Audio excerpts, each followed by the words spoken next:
Cette semaine à Portneuf-c'est-ça, nous nous rendons à Saint-Casimir pour y visiter l'auberge du couvent.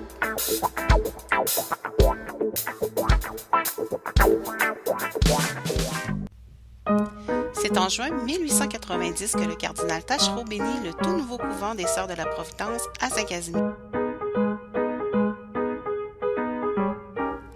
En automne 2000, pour protéger le bâtiment, un organisme est ainsi créé et c'est en 2001 que la Fondation du patrimoine de Saint-Casimir devient l'unique propriétaire de l'ancien couvent.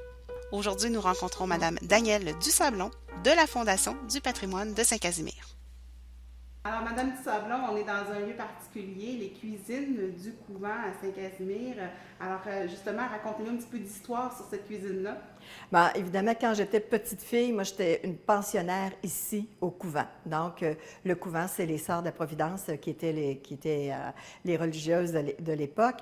Et puis, le couvent, en 2000, devait être démoli. Donc, la population s'est mobilisée et puis, je ne sais pas pourquoi, une gang de femmes, avec quelques gars, on s'est porté acquéreur de la bâtisse. Et la cuisine où je me trouve présentement, ce qu'elle a de particulier, c'est que quand on était petite fille, on n'avait pas le droit de venir ici. Alors là, on en prend on prend tout ce qu'on a à prendre maintenant, parce qu'évidemment, tout l'espace, c'est accessible, évidemment, pour tous nos bénévoles, mais on n'avait pas le droit de venir dans la cuisine, puis il fallait faire silence lorsqu'on était en rang. Alors ça remonte évidemment à plusieurs années. Mais le couvent, pourquoi on a décidé de se porter acquéreur du couvent? C'est tout simplement qu'on ne pouvait pas laisser démolir le couvent, qui est notre lieu, je dirais, un lieu de culture, un lieu où on a appris en tant que petite fille, et puis que l'éducation qu'on a reçue, on l'a reçue ici des Sœurs de la Providence. En 1891, 48 élèves, pensionnaires et 192 externes, garçons et filles, fréquentent l'établissement. En 1908, les religieuses ne s'occupent que des filles puisque les garçons quittent le couvent pour se retrouver au nouveau collège juste de l'autre côté de la rivière Sainte-Anne.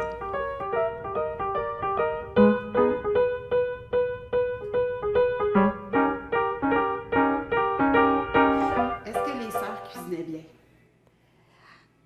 Pour avoir été pensionnaire, ben le gruyot était bon. Souvent, oui, même je pense dans tous les pensionnats, les gens nous parlent du gruyot. Oui, absolument. Mais les religieuses avaient de quoi de particulier. C'est peut-être pour ça en fait, qu'on a décidé d'acheter le couvent, là, la Fondation du patrimoine. C'est tout simplement que les religieuses, c'était un peu comme moi, j'étais ici, et puis c'était un peu comme nos mères. Les religieuses nous ont beaucoup donné et c'est un peu redonné. Ce qu'on donnait à la collectivité, c'est un peu redonné que de garder la bâtisse, parce que la bâtisse, c'est pas juste une bâtisse, c'est un lieu de culture, c'est un lieu d'hébergement, c'est un lieu qui est pour la collectivité, qui est pour le comté de Portneuf, et on en est très fiers, parce que démolir une bâtisse, ça a coûté, pour le couvent de Sainte-Ursule, ça a coûté 100 000 $ démolir. Alors, nous, ici, depuis qu'on a acheté le couvent, la Fondation, il a coûté 40 000 $.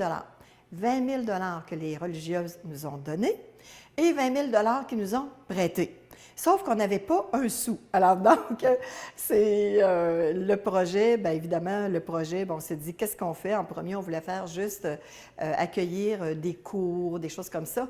On s'est rendu compte qu'on n'arriverait pas à payer le 25 000 $ que ça coûte annuellement de chauffage. Alors, en faisant un lieu d'hébergement, bien, ça permet à des familles de venir ici à moindre coût et puis ça fait une belle, je dirais, pour le comté de Portneuf, c'est je pense, une belle carte de visite. Mais le couvent nous tient à cœur. Pourquoi? Parce que c'est un peu notre alma mater.